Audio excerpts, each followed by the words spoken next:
kami dari kelompok 4 akan mempresentasikan tentang struktur otak. Sebelum itu kami akan memperkenalkan diri. Saya Nur Rabiatul Adawiyah.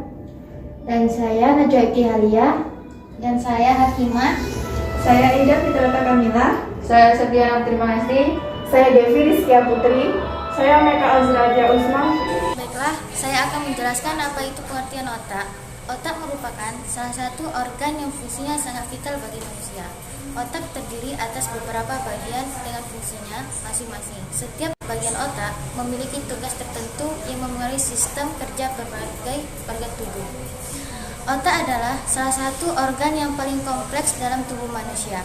Organ ini tersusun dari sejumlah jaringan pendukung dan daerah sel saraf yang saling terhubung. Otak dilindungi oleh lapisan pembungkus yang disebut selaput otak dan tulang tengkorak serta terhubung ke saraf tulang belakang. Bersama saraf tulang belakang, otak berperan sebagai pusat kendali tubuh dan menyusun sistem saraf pusat. Sistem saraf ini yang kemudian bekerja sama dengan sistem saraf tepi untuk memberikan kemampuan manusia dalam melakukan berbagai aktivitas seperti berjalan, berbicara, bernapas, hingga makan dan minum. Otak terbagi menjadi 3 bagian. Yang pertama otak besar, yang kedua otak kecil, yang ketiga batang otak. Selanjutnya untuk materi penjelasannya akan saya serahkan kepada saudari Devi. Selanjutnya saya akan menerangkan tentang otak besar atau cerebrum. Otak besar adalah massa embrionik sistem saraf pusat yang membuat kanal pusat menjadi ventrikel yang dangkal dan membuat bagian-bagian putih dan abu-abu. Bagian putih abu-abu ini terdiri dari sel-sel saraf, dendrit, dan akson yang tidak bermeilin. Kemudian bagian putih yang terdapat akson yang terbungkus mielin yang memutihkan neuron. Otak besar adalah bagian terbesar dari otak. Untuk orang dewasa, berat otak sendiri sekitar 1 kg atau 2/3 dari berat seluruh otak. Otak besar terdiri dari otak kanan dan otak kiri. Otak kanan dan otak kiri dibagi menjadi 4 bagian yang disebut dengan lobus. Yang pertama yaitu lobus frontal. Lobus frontal adalah bagian otak besar yang terbesar dan terletak di bagian depan otak. Lobus frontal berperan dalam mengendalikan gerakan tubuh, menilai dan merencanakan sesuatu, memecahkan masalah, serta mengatur emosi dan pengendalian diri. Yang kedua yaitu lobus occipital, terletak di otak bagian belakang. Bagian otak ini berguna untuk membantu kita mengenali objek lewat indera penglihatan dan memahami arti kata-kata tertulis.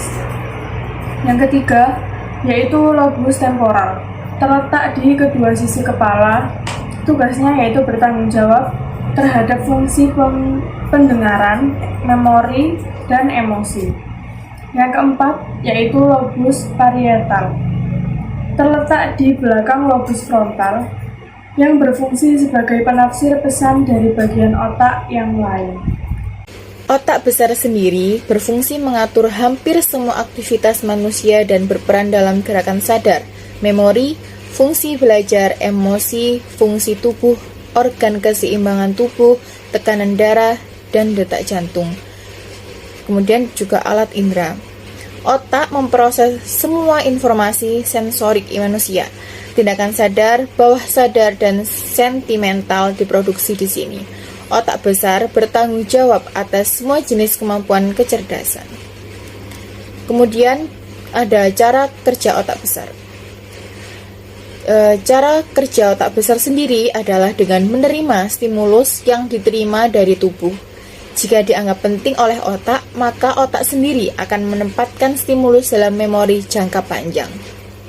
Namun, jika tidak dianggap penting, maka hanya menyisakan beberapa jejak yang sedikit dan tidak terlalu menjadi prioritas. Baik, saya akan melanjutkan materi yaitu tentang otak kecil.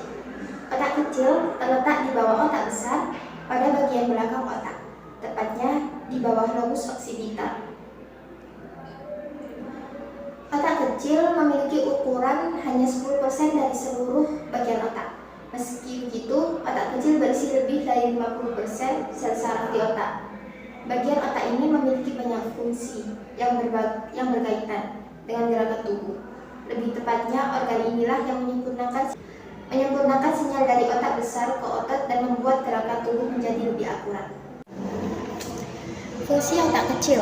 Fungsi otak menjaga keseimbangan dan postur tubuh. Misalnya saat kita berjalan di jalan yang miring, kekuatan otot yang diperlukan berbeda dengan saat kita berjalan di jalan yang datar. Di sini otak kecil berfungsi mengatur otot-otot agar kita tidak terjatuh saat berjalan. Yang kedua, mengatur koordinasi dan gerakan tubuh. Fungsi otak kecil ini dapat dilihat pada seseorang yang mabuk. Alkohol memiliki pengaruh langsung terhadap karbon. Inilah yang menyebabkan orang mabuk berat kadang tidak bisa mengendalikan kelakuannya. Inilah yang menyebabkan orang yang mabuk berat kadang tidak bisa mengendalikan kelakuannya. Saya akan menjelaskan tentang batang otak atau brainstem.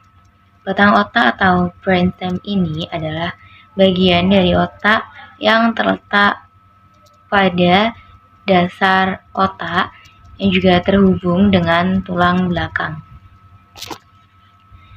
Di dalam batang otak terdiri atas 3 unsur utama, yaitu otak tengah, pons, dan medula oblongata.